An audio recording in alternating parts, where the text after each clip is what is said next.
teachers. What is the most depressing thing a student has told you about their home life? There was this girl in my class who caught my attention right away. During carpet time, she wasn't really focused on the lesson like the others. Instead, she was fiddling with something small, rolling it back and forth between her fingers, putting it in her mouth, taking it out, and rolling it around again. It was quiet, but it pulled at me somehow. When the other kids started their independent work, I asked her to give it to me.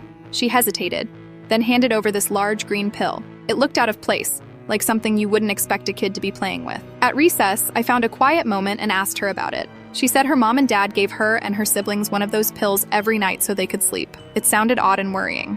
I took the pill to the administration office, told them what the girl had said, and started looking it up on my phone. I wanted to know what it was. After searching through pictures and descriptions, I found a short list of possibilities. Some were prescription medications, some over-the-counter sleep aids, but none seemed safe or appropriate for kids. I went back to the admin and told them what I found, hoping for some action. They looked at me like I was overreacting and said it wasn't really my job to worry about that. I tried a few more times that day, asking different people what to do, but all I got was the same answer. They thought it was probably just melatonin and I was overstepping my place. They told me to back off and let it go. But it wasn't just the pill that worried me. That girl and her siblings were constantly in and out of foster care, and every time they came to school, they looked like they were barely holding themselves together. Their clothes were filthy, sometimes torn, and most days they didn't have food. The girl showed up wearing a sweatshirt covered in dried blood.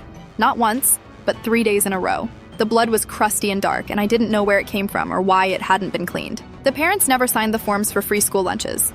They either ignored the paperwork or refused to cooperate. The kids went hungry through the day. Seeing that little girl roll that pill over and over in her hands made me realize she was holding on to the only thing she had that might quiet the noise and the fear at night. The system was supposed to protect her, but it felt like no one really cared enough to dig deeper. I couldn't just sit back. Every month, I forged the mom's signature on the lunch form so those kids could at least get something to eat at school. It wasn't legal, but it felt like the only thing that might help them survive. There were times when I wanted to scream or cry, when I thought about how helpless they were, how little choice those kids had in any of it, how the adults who were supposed to keep them safe just looked the other way or shrugged it off. I kept watching that girl during carpet time, sometimes catching her rolling that pill and biting her lip, trying to hold on to something that might give her a moment's peace.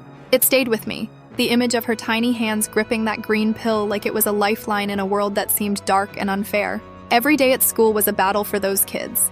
A battle just to be clean, to be fed, to be safe, even for a little while. And every day I wondered how many more like her were out there, lost in the system, waiting for someone to really see them.